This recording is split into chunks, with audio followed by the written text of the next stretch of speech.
Hello viewers, and welcome to another exciting edition of BRM TV. Now coming up, we've got Phil Parker, who will be taking a look at John Webb's very precise N-gauge locomotives, all entirely scratch built. I'll be showing you how to limit the top speed of a locomotive using DCC, and our layout of the month, Northwick in double gauge. Let's take a look first at that. I'm Tim Thomas and I'm part of the Northwick group.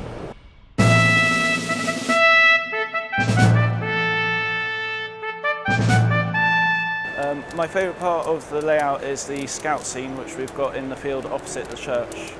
Originally it was just a plain field, and we decided we needed to have a little bit of interest up that end of the layout. So we decided to add a scout campsite complete with a working fire, and you have little cameos like a scout sitting on the toilet, the door's fallen open, and there's another one pointing and laughing at him. That idea was Steve Bolton's. He came up with it and suggested it to us, and we agreed it was a good idea. It's taken 25 years to get the layout to where you see it now. It was originally laid in a different layout, but it was changed over the years to suit everyone's needs and wants out of the layout. The layout is from the Twickenham District Model Railway Club. We are based in Witton, which is on the outskirts of Twickenham, and there are 6 of us in the group.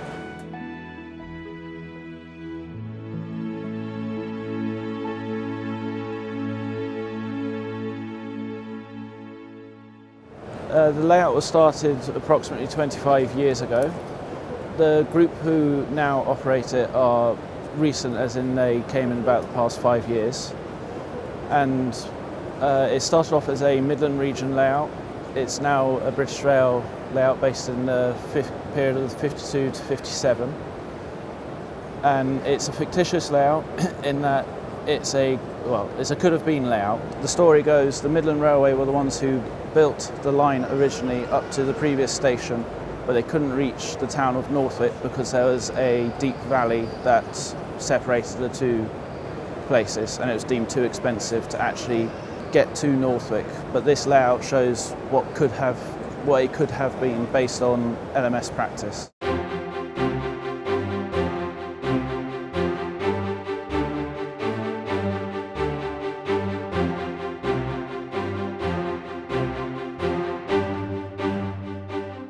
There's a wide range of interest within the group. Basically, we model from the eras of sort of the 1850s right through to modern day stuff. We had a couple of challenges with the layout along the way. In that one of the boards, when we built it, it then warped, which then meant we had to rebuild it. Also, the group changed their mind a few times on what they wanted from the actual layout. So we also had to change the layout diagram to suit their needs. Most of the buildings on the layout are scratch built. A couple of them are kit built. All the point work on the layout is scratch built. All the plain track work is Pico Code 75. Originally, with the layout about 2-3 years ago, we didn't have any electrical lights, but we noticed that that's the way everyone seems to be going, so we thought, why not? We might as well jump on the bandwagon. So we decided to install lights where they would have been and try and get them operational where we can.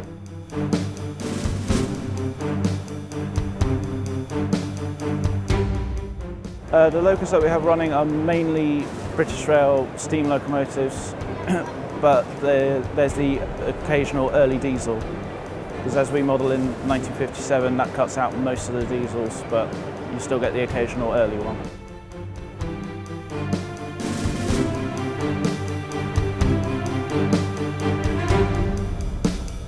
But the most challenging part that we found as a group is to actually get the fine detail into the layout so that it actually starts to work for you, as opposed to sort of it just being a layout and the trains go up and down. We're aiming for this layout is sort of a bit like an onion layout in that there's layers of detail which you'll slowly notice. So you'll notice one thing which then leads on to another thing. The main thing people point out about the layout is the amount of detail that there is in the layout, as well as actually on the stock. So they admire the fact that the stock is weathered appropriately, and also the fact that they'll notice other little bits of detail. So they like the things like they'll look inside the toilets that have an open roof and there'll be someone sitting on the toilet. It's just little things like that that everyone seems to appreciate.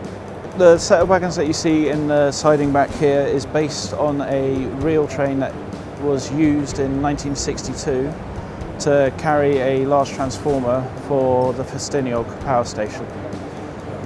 They used a Class 20 to haul it, and it was followed by a steam locomotive a couple of yards back to act as basically a mobile buffers in case it broke away.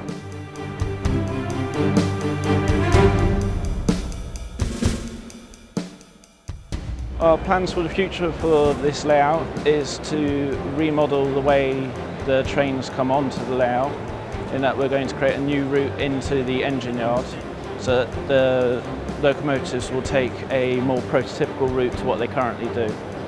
At the moment they take a route which involves about 3 changes of direction, which is designed to try and keep the crowd interested. The only problem is that we've found with it is it does create bottlenecks when we're trying to operate it. My favourite part about the model railways is on how you can start off with something quite simple and having the track where it is, and you can basically form that into something that actually looks quite good and realistic. So you can start with nothing and end up with a really good looking item, whether that be rolling stock or the layout itself.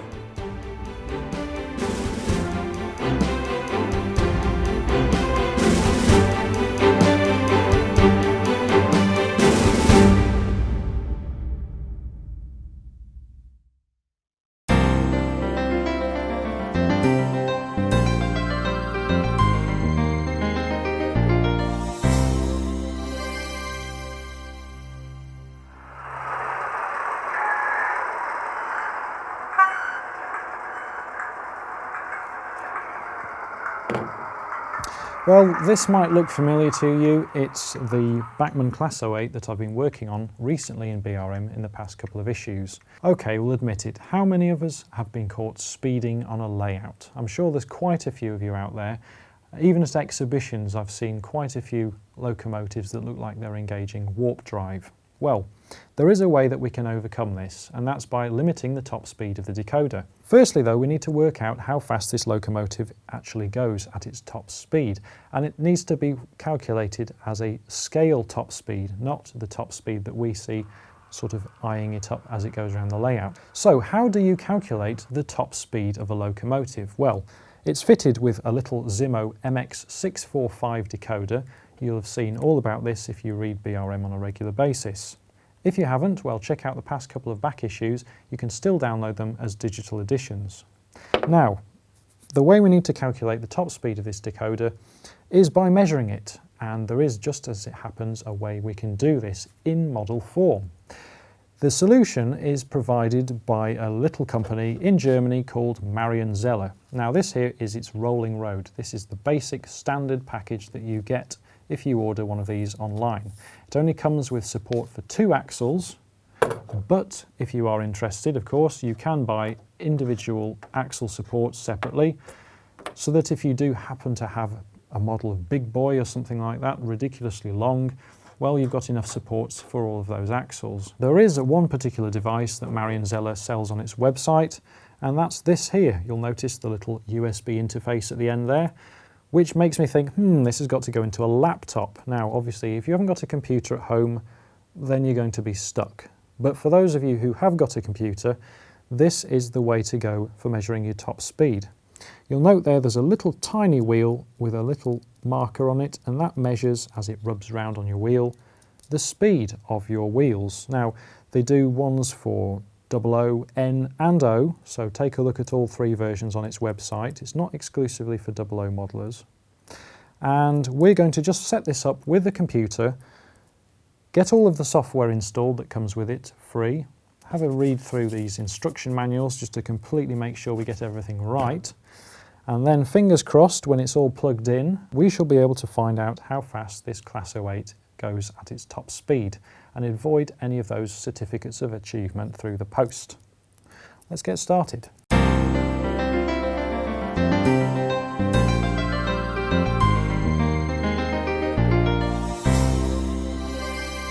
Well, as you can see, everything's gone pretty much to plan. I installed the software on the PC just as you would do with any other piece of software. Very easy to use. There are only two main items, or perhaps three, that we'll be interested in. The first is to make sure that your scale selected down here at the bottom is correct and applies to your model. Now obviously here it's going to be 1 to 87 or HO. We obviously want 1 to 76, but given the size of the track it's going to be okay. The measurement, however, unit and scale model, we are going to select here from kilometres an hour. We're going to change that to miles an hour. And centimetres a second, well, that's the distance and rotation. It doesn't really matter for what we're going to be interested in. So the main thing to look at now is the current speed and the real scale speed. Now this is the box that we're going to be looking at and making sure that it equates to what a Class 08 would have in real life as its top speed. So I've got the little USB device connected into the laptop, which is connected to that centre axle there, which will measure the rotations and speed. And of course, to provide the power to the rolling road, I've connected up the DCC supply. So fingers crossed, when I activate this, we should see something on screen.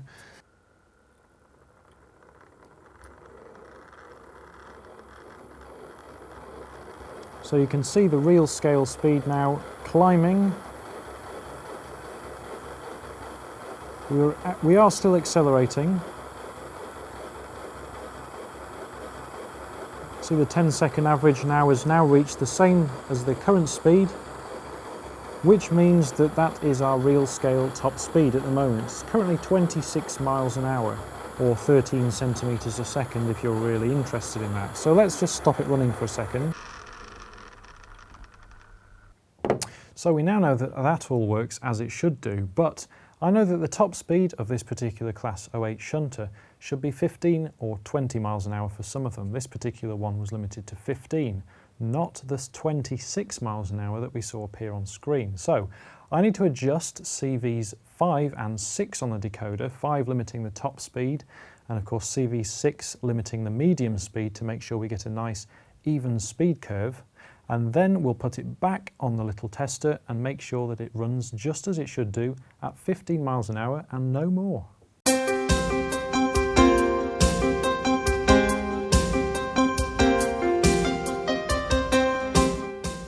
Well, that took a little longer than I thought, but that's because it's a system I'm not entirely familiar with. Always handy, of course, to have your quick start guide to hand in that sort of case. But fingers crossed, these modifications will now mean that this Class 08 will go no faster than 15 miles an hour. We'll be able to test it now, and if it doesn't, well, we can always go back to the CV programming and tweak them a little bit more.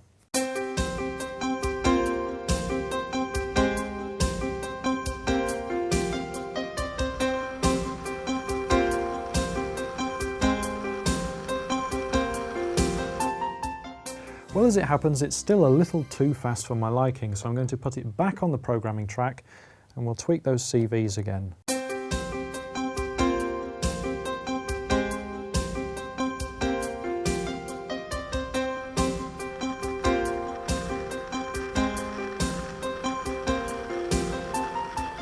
So you can see the 10-second average climb to 14 miles an hour.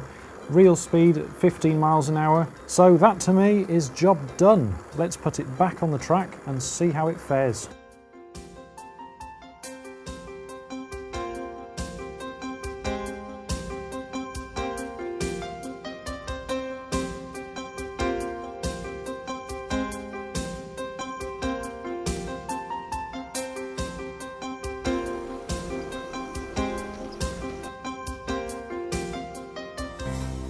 Well, there you have it. We've now completed our task, which was to limit the top speed of this little Class 08 shunter to its scale 15 miles an hour. Perfect. Of course, if you want to have a look at the rolling roads that we used, well, you can check out the website of the manufacturer. Visit www.marion-zeller.de for all the pricings and availability. And, well, it's a good little project. Have a go yourselves.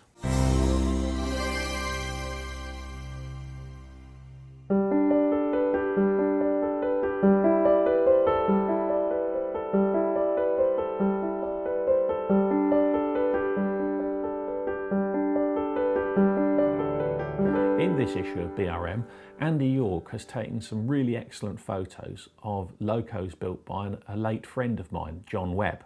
Now, I've known John since I was about 14 or 15, and he was a very quiet and unassuming bloke, very dry sense of humour, but the most incredible scratch builder.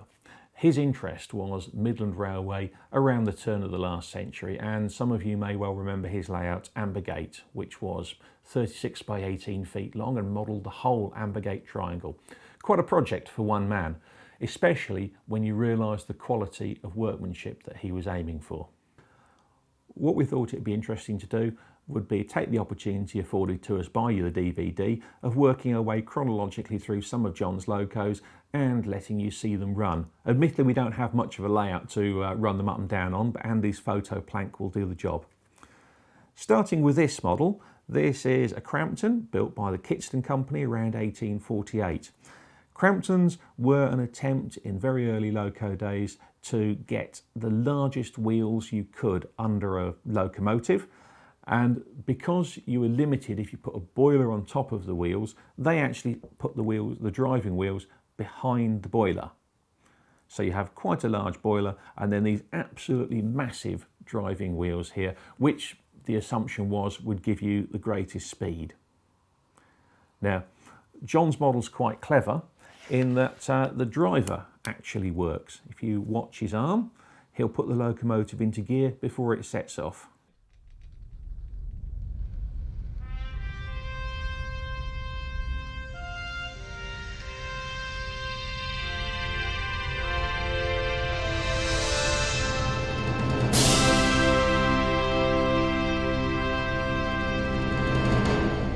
Moving on, we now have the Kirtley 1300 class. Again, single wheeler, built between 1853 and 1866.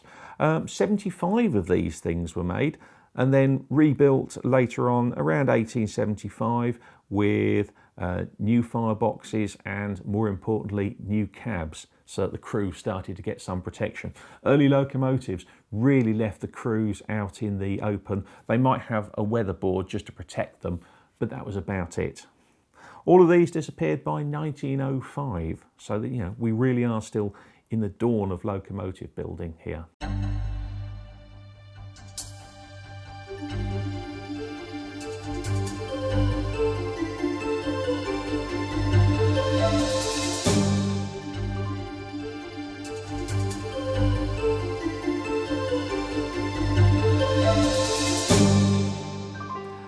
We've got our first goods engine here, the Kirtley 700 class.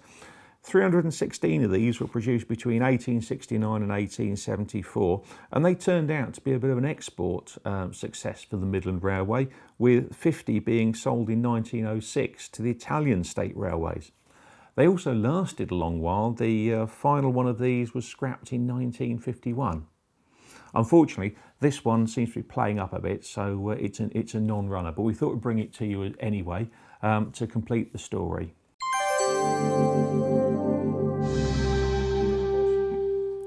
It's worth having a quick look underneath this model, as it's a fairly basic 060 tender engine, so you might think the underneath would be quite simple. And indeed, although we've got extended axles and the chassis is compensated, the loco itself is quite simple.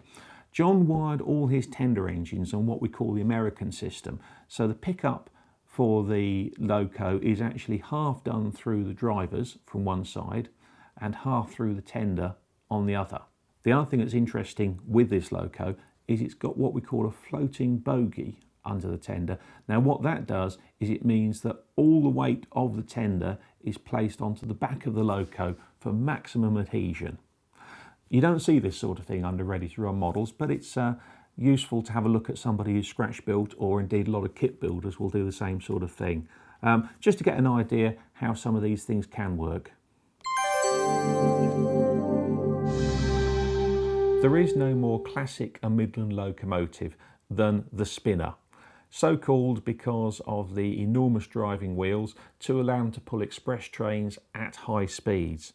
15 of these were built between 1896 and 1899, and they could handle 200 to 250 tonnes at what for the time would have been a whopping 90 miles an hour, at least on the flat. Now, John's model is one of the best you're likely to see. It actually won a gold medal at the Model Engineering Exhibition, and the competition there isn't based on the other models in the class. They're actually based on a set standard, so to win a gold is particularly impressive. Having said that, he did actually have a set of medals for his modelling and several gold, silvers and bronzes at various times. But the Spinner, I think most people consider to be one of his greatest pieces of work.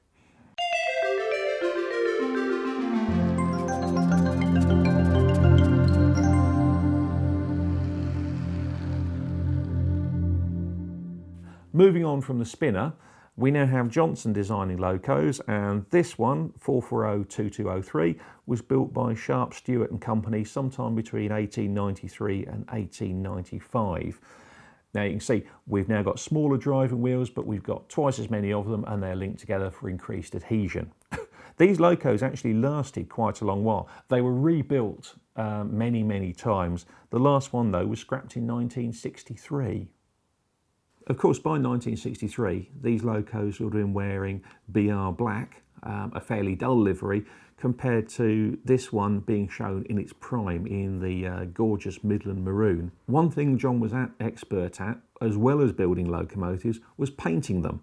If you look at all the lining on this, it's been done with a bow pen rather than with transfers. And I remember him demonstrating this, and established modelers being in utter awe at how easily he was able to do these incredibly fine lines by hand and by eye. The Midland didn't go in for a lot of outside cylinder locomotives, so all the valve gear would be fitted inside between the frames. John's actually modelled this on a lot of locos, and you can just see it running here. And yet, of course, on a layout, it would pass you by completely.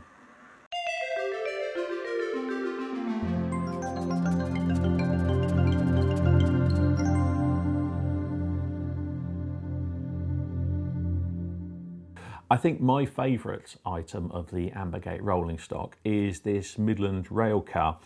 It's unusual in that you've actually got outside waggly bits, as I like to call them, or Walshart's valve gear, and again, all scratch built by John.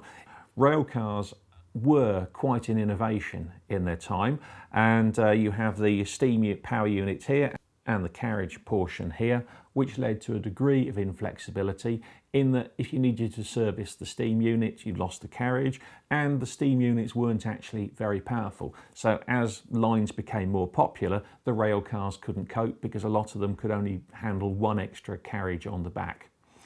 John's model used to run beautifully over the entire layout, and I think is a bit of a masterpiece of almost the watchmaker's art with the fully working Walsharts underneath it.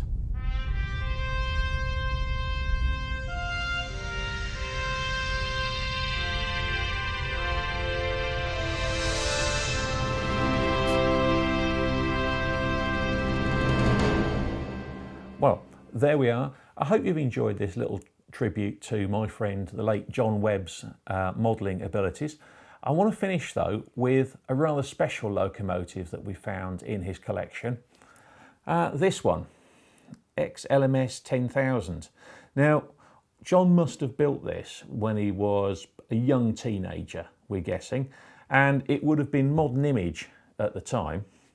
The loco is unpowered and made of wood, but it just shows from tiny acorns, great oaks can grow.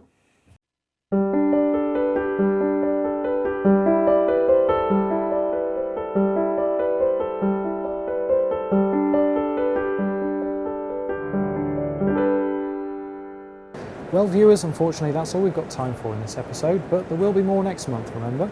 And if you still want to see a little bit more, well, take a look at the extras menu, where Phil Parker will be demonstrating his narrow gauge build, and Andy York has some top tips on using Photoshop. Anyway, from all of us here at Worley, until next month, take care now.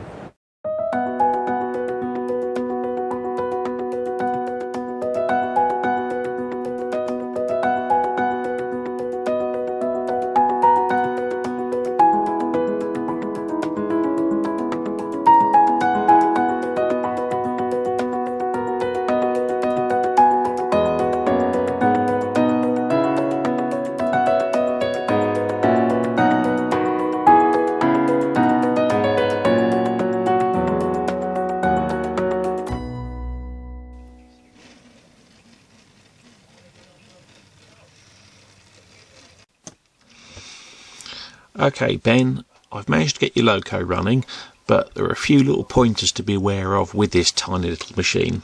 The first is that I've had to tweak the underside a little bit to get it to fit in. There's a couple of tabs here that have had to be removed because they don't slot into the chassis like they're supposed to, but apart from that, it's actually in there and sort of working. Now, problems I've had to replace the phosphor-bronze wire supplied, because they only supply a tiny amount of it, with a little bit of phosphor-bronze strip. Now that's slightly thicker than the wire and a little less springy, so I've actually, you can probably just about see, and you'll see it when you see the loco, I've trimmed the width of the strip down quite a bit so there's hardly anything bearing on the wheels, because one of the problems is there's virtually no traction in this thing, and if the pickups are even slightly hard on the wheels, the damn thing won't go round. In operation, one little feature is the band, which is very loose and has to be very loose, comes off the top wheel occasionally and you need to pop it back on again. So I wouldn't glue the chassis in the body on that basis. And occasionally the whole thing locks up solid really, and you need to tweak that pulley just to turn the motor over a half a turn, and everything seems to be working again. It's handy having a pair of tweezers around just to put the band on. The other problem we've got is that the brakes should fit onto these lugs here, and as you can see the pickups are getting in the way, and even on the other side the pickup strip is going to get in the way. Quite frankly, leave them off, nobody's going to notice. Apart from that, I seem to have just about got it working. I'm powering it with an old H&M clipper, and it sort of seems to be working. It'd be lovely to get a load more weight in the body, but that 3D printed body is as heavy as it's going to get, pretty obviously. So that's as good as it's going to get. Anyway, hope this works all right for you, and look forward to seeing the finished loco. Cheers.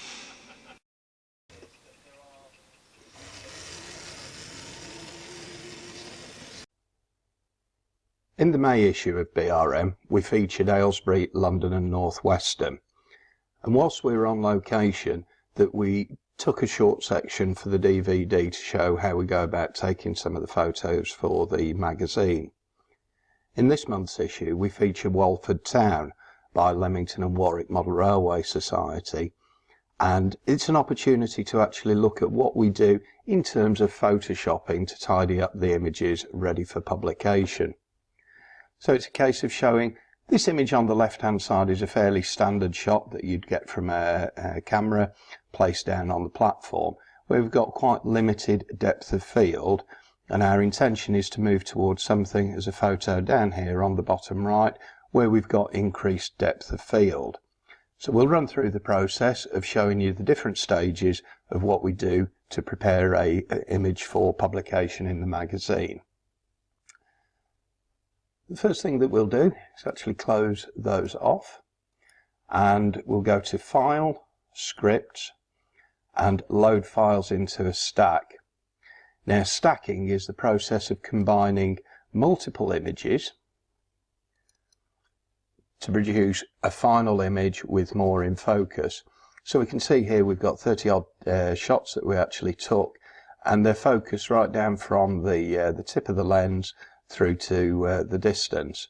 So what we're going to combine in here is the first 6 shots, where we've got just a small incremental increase in the position where it was focused. After that, we can start to leave some gaps. So we've omitted 1 frame, chosen the next one. Next, we'll omit 2 frames, choose the next one, omit 3, select the next one, omit 4, select the next one, then we'll omit 5, and finally 6. So we've actually chosen there 6, 7, 8, 9, 10, 11, 12 images, and we click on OK, and then we ask Photoshop to actually automatically align all of these source images. So we'll set it off running.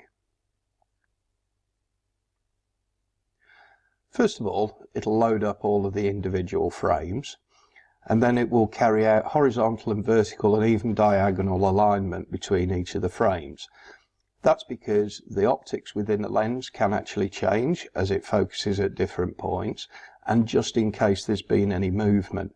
We try to eliminate movement, as we described before, by the use of a remote shutter release and keeping the hands away from the camera.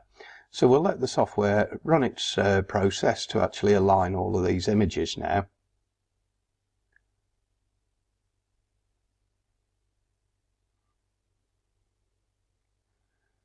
It's worth mentioning that we are actually using Pocket Photoshop here, the Creative Cloud version. It's an expensive piece of software. However, if you want to carry out this stacking process, that there are lower cost alternatives out there. There's a program called Combine ZP, which you can search for in Google, and it's free of charge to actually install and use. Or you can use a program such as Helicon, which I believe is around about sort of like £100 mark for the license to actually do it. But if you're just getting into it for the first time, it's worth looking at Combine ZP. Now, what we can do, when you've used whichever software, you may have saved the image up to that point. Everything that we do from this point forward, it's quite likely that you'll be able to carry it out with other software, not necessarily a full-blown Photoshop. But as this is pretty much an industry standard, that's the tool that we're using to see what's happening here.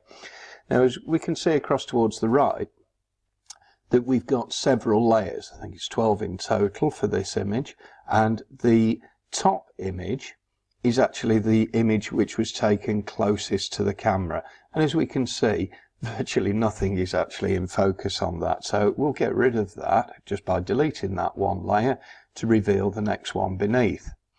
We can now see that the nearest parts of the foreground, the platform surface, are just starting to come into focus.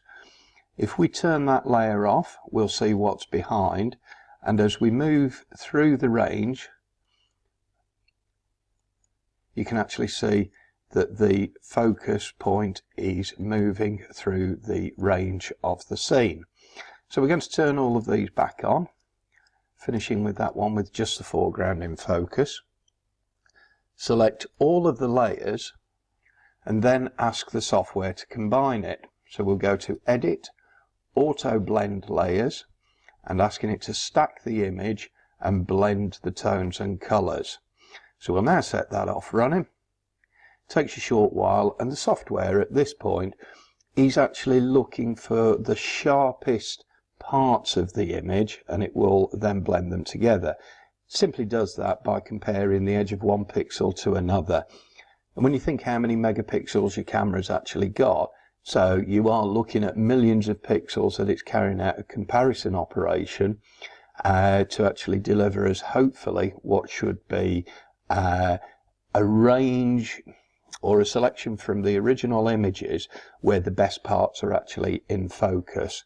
So as we see, it's moving on through the range, and when it gets to the end of that progress bar, that it will pop into life, that we'll see all of the bits that it's chosen.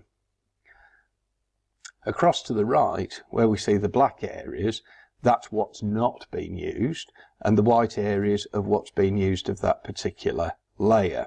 So if we turn a layer off, you can see the bits that it chose to use, i.e. the very foreground bit down there, the next frame a little bit more, etc., etc., as it moves through the image.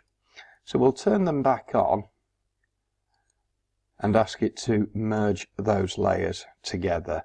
So we have now one composite image which has got improved depth of field from the foreground through into the distance. The next thing that we're going to do is actually correct for the any distortion which may be in place because of the position of the camera when I took the photo, or the lens elements itself. So we go to Filter, Lens Correction. So if I choose the actual camera model which was used, which was a G12, it flattens that out. But we also look at some of the verticals and the horizontals to say, have we actually got this in place? So we can actually change these a little bit, and we're just very slightly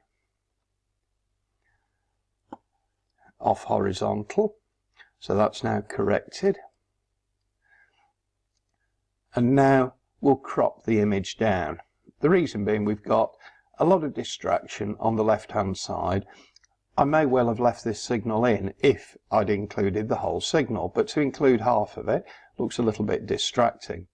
So I'm actually going to crop the image in just to the left of the water tower down here, and then going to balance it out at the right hand side. Now we can see we've got a grid on the screen which reflects the rule of thirds, which many apply to photography. And we can see that we've got an intersection of the thirds on the edge of the front face of the loco. So we've got that image fairly balanced in terms of composition now. Okay, so if we're happy with that, what we've got here though, because I'm actually going to take this signal out, so it's actually slightly overlapping the corner of the building that we can see if we zoom in here. Going to get rid of that signal by using the clone tool. So I'm actually going to clone this corner of the building over here and repaste it over there. So I'm replacing that brickwork and the little bit of sky around it so that we've got a better, cleaner corner on that side of the building. So as we zoom back out, we can see that we've cleared that bit. Now, the next stage, that I want to put a sky background in place. The reasons for that will become evident as we actually move through it. It might seem a little bit early now, but I'm going to go to my folder where I've got a selection of different skies that are taken in different weathers, different sunlight angles, etc., etc. So let's pick something a little bit different from the original. And look at this cloudscape, which was actually taken over the North Sea. Part of the reason for taking photographs at the seaside, that you not get a nice clean horizon line. So what we're actually going to do is select all of that image, copy it over, and go back to our original image and paste it in place. Now at the moment it's fallen over the top, but if I move this you can actually see the image behind. And one thing that I always like to do is line up the horizon of any cloudscape with the horizon which would be in place on the model. So we'll actually place that round about there, and then I'm going to select that layer and drop it behind the picture of the model. What that actually means is that if we use the eraser on this top layer of the image, if we use the eraser, we take away the top image and you can see what's actually behind it. Now we're going to go in and do some of the fine close-up detail first of all. It may seem illogical that we start with such a small point, but up here towards the top right that we have a little cat. Now we could chop it out of the picture altogether, but I think it's actually worth preserving. So we've now got the foreground layer, and we're going to erase that distraction, which is sort of like the green cloth that's actually behind, so that we can see the sky behind. Now this eraser tool, if you right click, that you can change the size of it, but also the hardness of the edge. So if we move that across to 100%, you can see it's got a much sharper edge. So we'll use that, just going around the edge of the cat and down into this little corner here. I do like to get rid of these fiddlier bits earlier on, and it makes the rest of the process a little bit more satisfying. So we've just cleaned up around the edge of that cat. Now I'm going to move across and tidy up around these signals, because we can see that we've got a lot of gaps looking through the signal, showing through to the magnolia wall behind. So what we're actually going to do is just piece by piece, we zoom in really quite close so that we can take away these finer bits. And it helps to have a knowledge of the model and real railway items in knowing what should be there and what shouldn't be there. So we're taking away this bit by bit, in between the rungs of the ladder, and then we'll move on to doing around the outside of the ladder and the signal bracket. We're using really quite a small, it's only 3 pixels wide, but we're going to increase it a little bit more, quite a small eraser to actually work at that. And you can see as you work around that, you know when you've erased the right amount, because it takes away sort of like any sharper edges. So I'm going to work my way around these signals now, have a little bit of a speeded up session because you don't want to sit here, so be back with you in a few minutes, Blue Peter wise.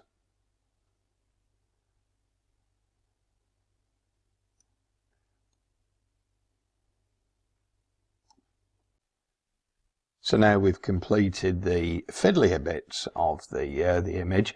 This is ever such a simple one. Quite often we're dealing with trees. You've got lattice post signals, lattice footbridges. It can become an awful lot more time consuming. So as we zoom out now, hopefully you can see that we're left with more of a collection of straight lines. So if we zoom into the left hand side and select the polygon lasso tool, and then start to work our way around these straighter edges, that we should be able to create a mask which we can then use to reveal what's behind. So give me a little time and I'll just work my way around and back with you shortly.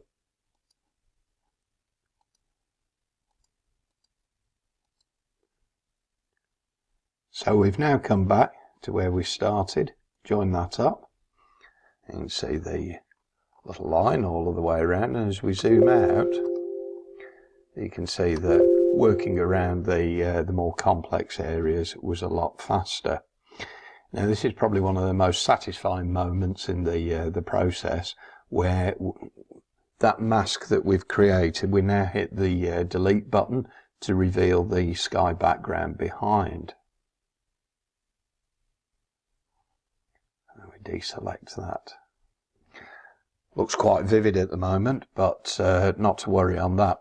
Now, one of the things that concerns me a little bit with this image is that the building structure here over the tunnel seems to be a little off square. Certainly not noticeable when you're actually looking at the model in reality. So what we're going to do is just improve that a little.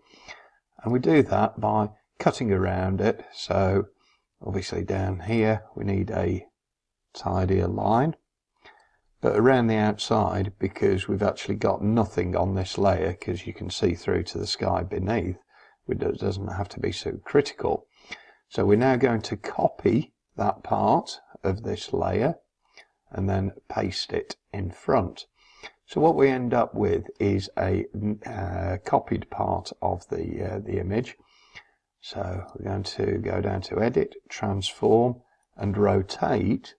That we're just going to set that building back onto the vertical a little bit more and move it back into to place.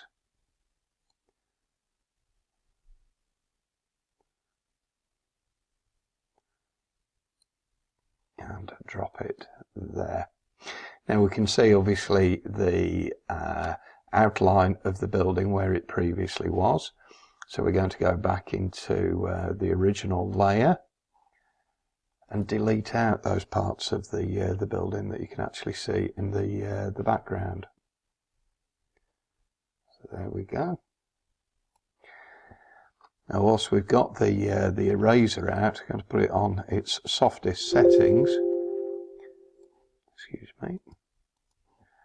Go to that top layer, the new part that we put in. Just erase along that line just to soften it out a wee bit. As we zoom back out again, we can see that that building sits a little bit more comfortably. So as I say, that sky is far too vivid. So we're going to click on the sky layer and increase the exposure, because if you were taking a photograph in the real world to capture all of these dark areas, there's no way that the sky would actually be that intense. So we go to filter and the camera raw filter, which is a series of tools that if we were dealing with a raw image that we can carry out adjustments to it. So this is the one sky layer, but we can see the where it is in the background there. So what we're going to do is increase the exposure to lighten it up quite a bit. And we're going to reduce the vibrance a little bit, so I'm going to soften it down. Click on OK, and then that will be transported over to our main image.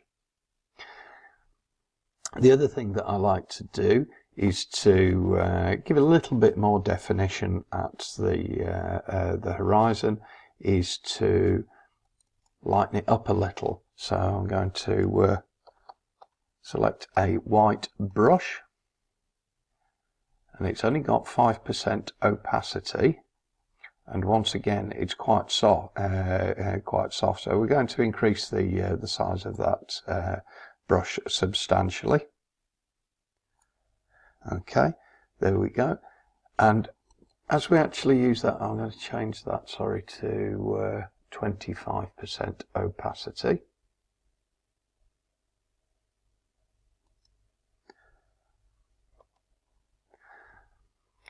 And then we're spraying a layer of white onto that sky background.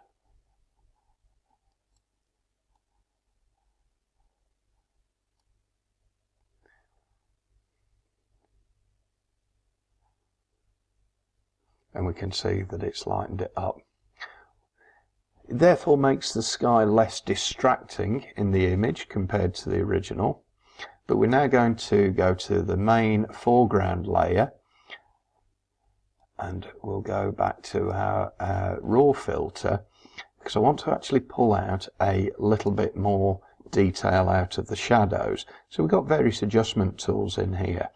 So if I move the shadow slider across, that you can see, obviously it lightening up. We'll go the other way, darkens it down. So we're going to pull a little bit more detail out of the shadows, but I don't want to burn out the highlights, so I'm just going to adjust that a little more.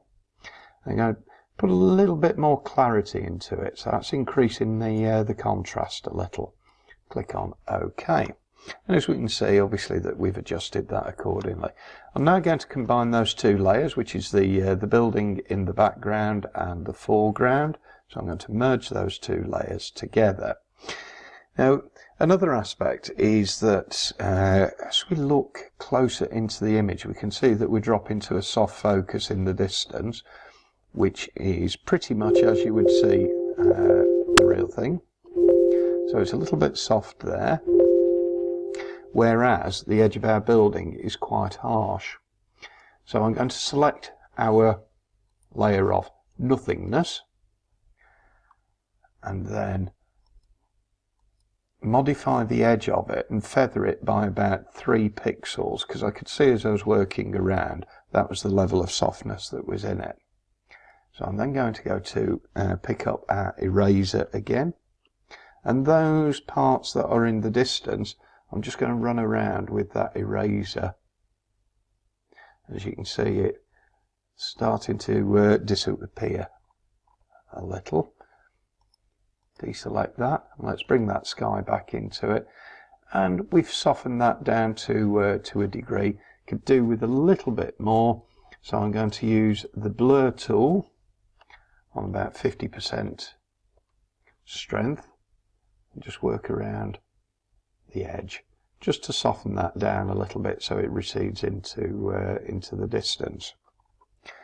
So there we have the main part of the image complete.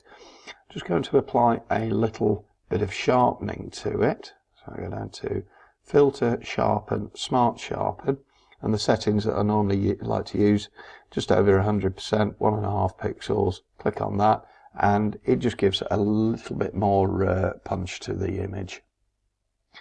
as we can zoom in. And a couple of things that I've noticed as I've zoomed in is that they weren't detectable in real life, but we can see sort of like some traces of cobwebs or glue. So I'm going to use the clone tool from over here, select a little part of the brickwork, and then paste it over the other. So we're actually getting rid of that little fine trace of cobweb there. A little bit of evidence of it there. So we take that out. These are the things that the eye just cannot see, but the camera does. So it's worth tidying up a little bit so it's not a distraction away from the main part of the model. We've also got the same just under the platform lamp there. One of the things that can happen, I'll show you probably a little bit more clearly down here. Let's look over the cab. That where we've got something that's been in the foreground and something that's a good distance behind it, when the software is trying to blend it all together, it can end up being a little bit, getting a bit confused. So we're actually going to clone part of that brickwork over there. Just take it down to the edge of the top of the loco.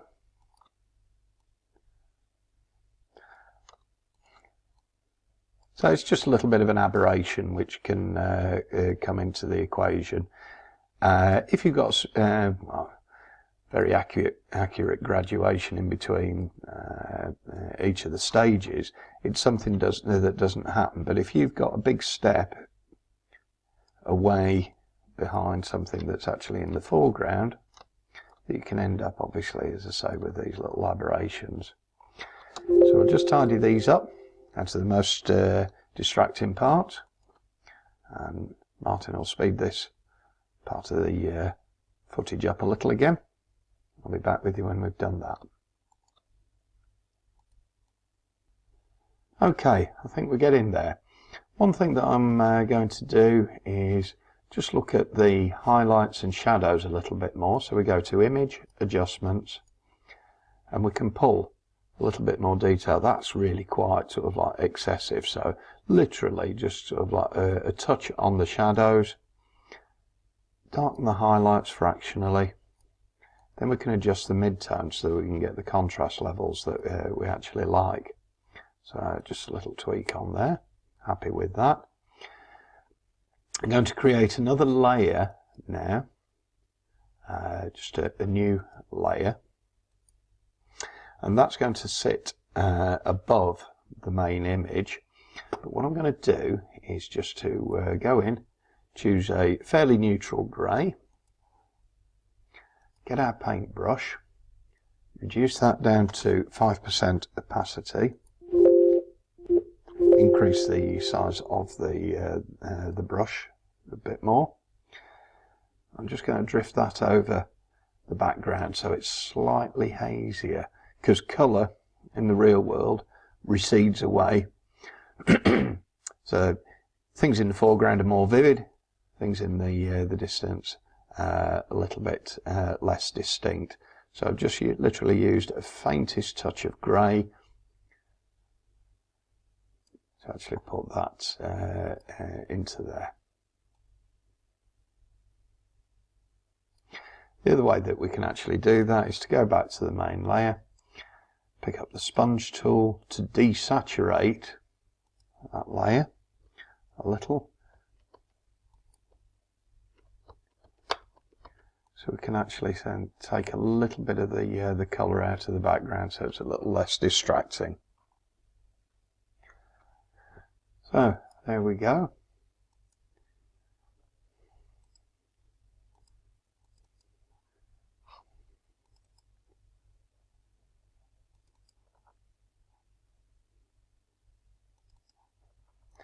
There we've got our completed image. I hope this has been a bit of an explanation about some of the processes that we go through in preparing images for publication. And a lot of these things you can have a go at yourself, photographing your own models.